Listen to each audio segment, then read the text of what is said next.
Donald Trump also lost it with a reporter from the Wall Street Journal and suffered a complete meltdown on Air Force One, calling it a rotten newspaper and bad for the country. Take a look at this. Who are you with? The Wall Street Journal. That's what well, you people treat us so badly. Wall Street Journal has truly gone to hell. Go ahead. It's a rotten newspaper. You hear me? What I said? It's a rotten newspaper. I wouldn't tell the Wall Street Journal because it'd be wasting my time. There are talks, but I don't want to talk to the Wall Street Journal. But look, Wall Street Journal is China-oriented, and they're really bad for this country. Go ahead. So this is an interesting one because, of course, Trump's hostile to any news outlet that reports anything but total and complete adulation of Trump. We know all that. That's not new. But what's interesting about this one is that the Wall Street Journal is actually really right-wing. Now, there have been editorials recently in the Wall Street Journal, we've covered them, that are more critical of Trump. Editorials that say, if this continues down this crazy tariff path, we're going to have a recession. Or impeachment, remember last week or the week before, an op-ed in the Wall Street Journal, impeachment may be the most logical way out of this entire thing.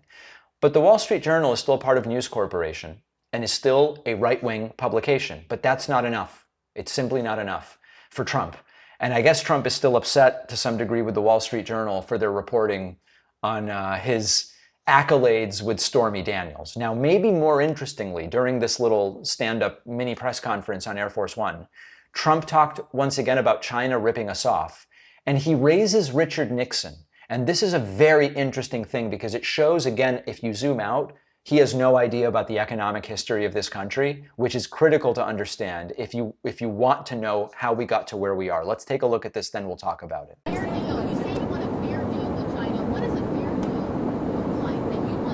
Well, you know, I want a fair deal with China, but China's been ripping us off for many years, so maybe something should be thought about, you know, a little bit of retribution. China's been ripping us off for many years, ever since they started.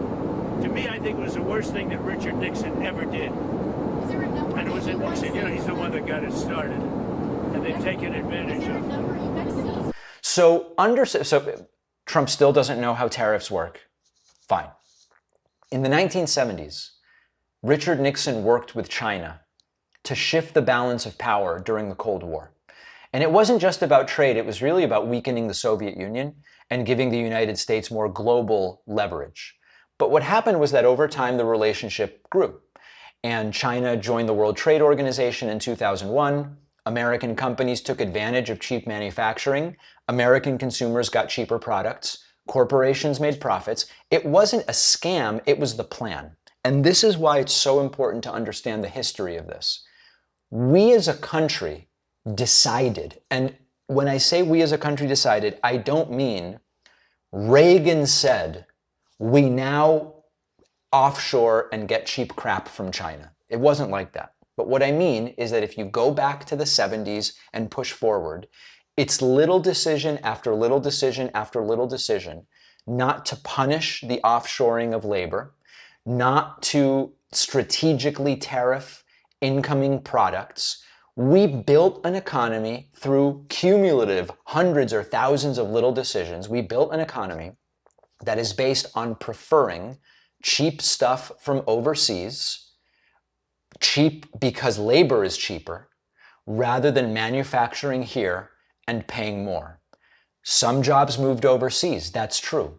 A lot of people, including both Republican and Democratic leaders, supported this strategy for decades. They said, this is the best thing. We trade, we get the cheaper stuff, we can become more of a service economy. That's what they wanted to do. Now, Trump may not like it, Trump may want something different, you may not like it, I may not like it. In some general sense, we might all say it would be great to manufacture things domestically. But the question is, do we want to pay the prices that that will require? And do we want however many years of acutely higher prices with these blanket tariff schemes? Do we accept that as part of getting to where we want to go? And for the most part, it seems that the answer is no. It's not a question of virtue, And it's not a question of whether tariffs are objectively good or objectively bad. Tariffs are an economic tool that can be deployed usefully or not usefully. You know, I've got this computer mouse here. It's like, is the computer mouse a good tool? It's a fantastic tool for controlling my computer.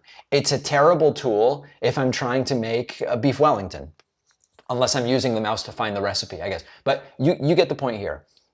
The question now becomes, we've got a guy leading the blanket tariffs who sees what we buy from China as them stealing from us. But when he said we sent them $1.1 trillion, they sent us $1.1 trillion worth of stuff. And so he's dangerously uninformed and completely clueless. And that's the terrifying bottom line. Interesting to hear him bring up Richard Nixon.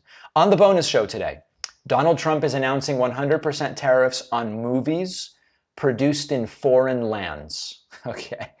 Oklahoma wants to teach kids Trump's false version of the 2020 election. They want to teach the controversy when there is no controversy. And also, the Trump administration wants to reopen Alcatraz prison, a place I've been to many times. I know it intimately. All of those stories and more on today's bonus show.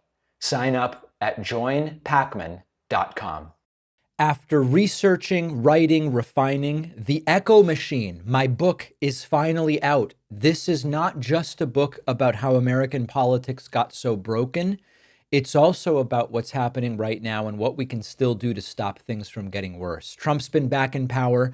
The results have been even more catastrophic than many feared, with targeting of political opponents and gutting democratic institutions, laying the groundwork to even further consolidate power.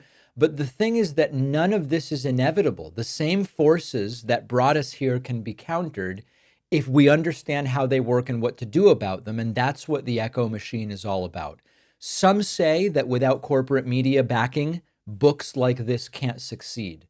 I think we can prove them wrong. You can get the Echo Machine right now at davidpakman.com/echo on Amazon, Barnes & Noble, Audible, Kindle, or by calling any local bookstore and asking them to order it. This book is more important than ever. If you care about what happens next, and I do, check out The Echo Machine today at davidpakman.com/echo.